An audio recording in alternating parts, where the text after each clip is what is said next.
What's good everybody and welcome to First Look, the series where we see how some of the draft's top prospects have fared early on in their seasons. In this one we've got star Purdue sophomore Jaden Ivey. He's a 6'4", 200-pound guard with his 6'10" wingspan and the ability to take a roof off a building with his explosiveness and elite athleticism. Let's go ahead and get into his game. Starting there, Jaden Ivey is simply one of them ones when it comes to athleticism, and you can immediately see it. I know he'd measure out ridiculously in any combine or testing, and it's something that can seriously separate him from others even going into the NBA where the very best athletes reside.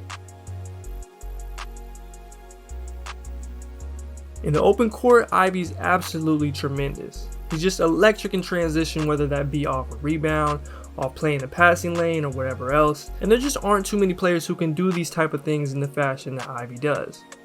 The eye test of his transition play checks out statistically as he's shooting 63% on all shots there, and he's one of the leaders in other transition stats as well.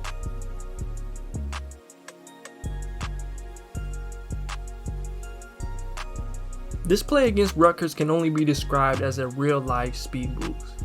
He turns on the jets and has his defender holding on for dear life as he push crosses from right to left and finishes on the other side. And here again against NC State, he discards the light pressure and beats everyone in a sprint to the rim, finishing with a right-handed slam.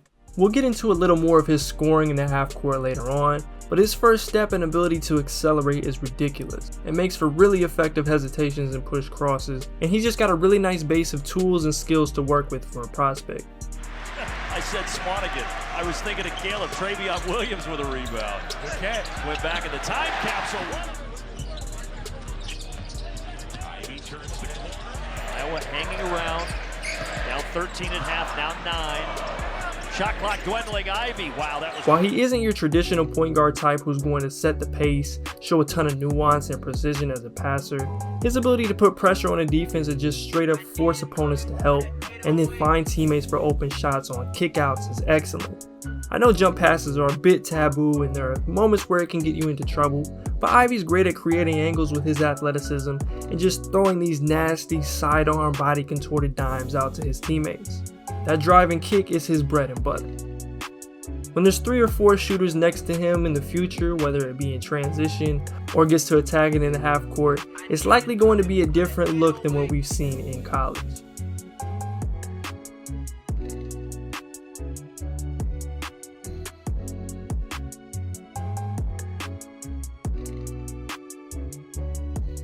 This is one of my favorite plays of his. He's running in transition, putting that pressure on the unset defense, and knows exactly where his best shooter is at, even at this pace, delivering a rope across his body.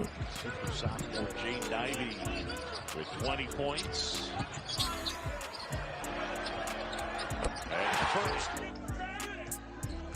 Ivey down the lane, great pass. Shot clock again down at 5. It's Ivey time. Now he gives it to Gillis. And Gillis. Here's in the loss on Thursday over in Jersey. Ivey. In addition to Ivey having good measurables and being a great athlete, he's a pretty good defender with the potential to be even better. He could definitely be more consistent, but when it's late game and when he's really engaged, he's high impact with ball pressure on the perimeter and playing passing lanes, often leading to those showtime dunks. He's got some things to patch up off ball and help position and navigating screens, but I think the road to him eventually being very good here is easy to see.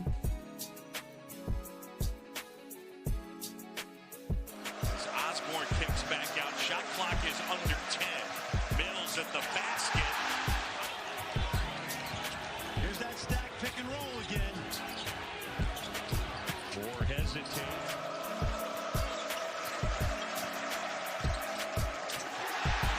One of the ways he really separates himself as a prospect that isn't always as quantifiable statistically is his timeliness and overall ability to disrupt what the other team has going and make a play.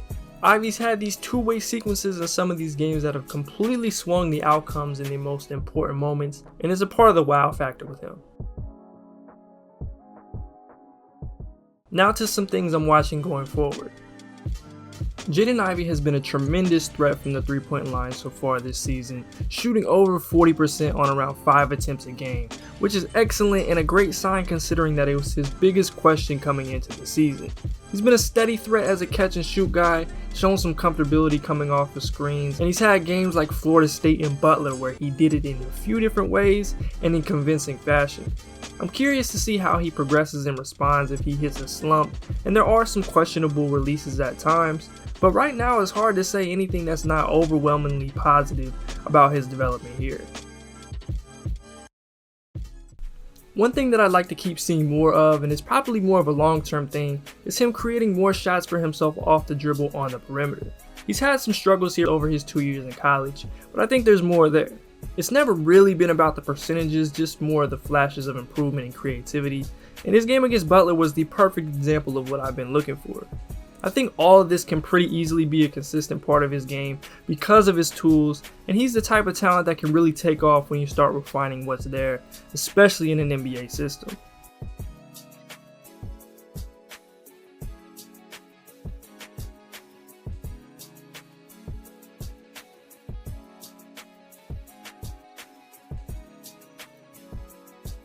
And also, we've got to mention that while he's improved here, he still does have moments where he can get sped up, leading to some unforced errors or just some bad turnovers in general. He's at only 2 a game, which is pretty good, but there are times where he's ended up on the ground, didn't respond great to traps, or late game where he might still make you a bit nervous for one of your lead ball handlers. One thing that's important to note when watching Jaden Ivey is he still does play Big Ten basketball and with Purdue. It's a completely different game from the NBA. Lots of post-ups, less threes, less pace, and less spacing. With that being said, the fact that Ivey is still able to make an impact in the way that he does is significant because the NBA is so different. Just take his cutting as a small example. Watch what he did with the U19 group this summer in comparison to what he does at Purdue. It's much different.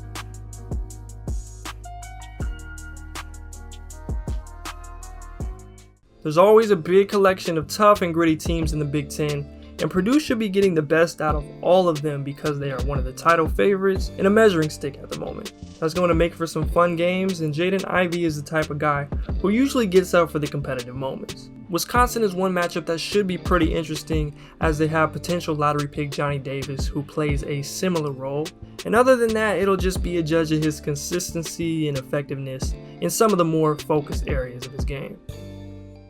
Like I've mentioned countless times, and I'm sure you've heard on some of these broadcasts, Ivey was a part of the FIBA USA U19 squad this summer, and to me he was the most impressive guy out there. He's taken that gold medal winning experience, built on it, and worked hard to improve his game since then. I did. I saw a lot of growth in myself, just from a defensive standpoint. I feel like, I was able to, make some plays on the defensive end that I really wasn't able to my freshman year. I just, found a lot of confidence in myself, playing in a USA team, and just to make that team was really, just amazing. What an opportunity it is to, represent your country, and play for something bigger than yourself. It's just amazing. Jaden Ivey has looked like a true top 5 pick, and that's probably underselling him at the moment.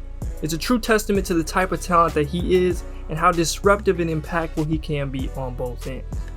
If you enjoyed this video, be sure to leave a like, subscribe if you're new, and comment down below what you think about Jaden Ivey's game.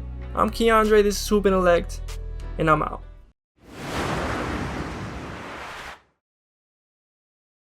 I know for sure I can't change the course. A Titanic loss if we lose this ride.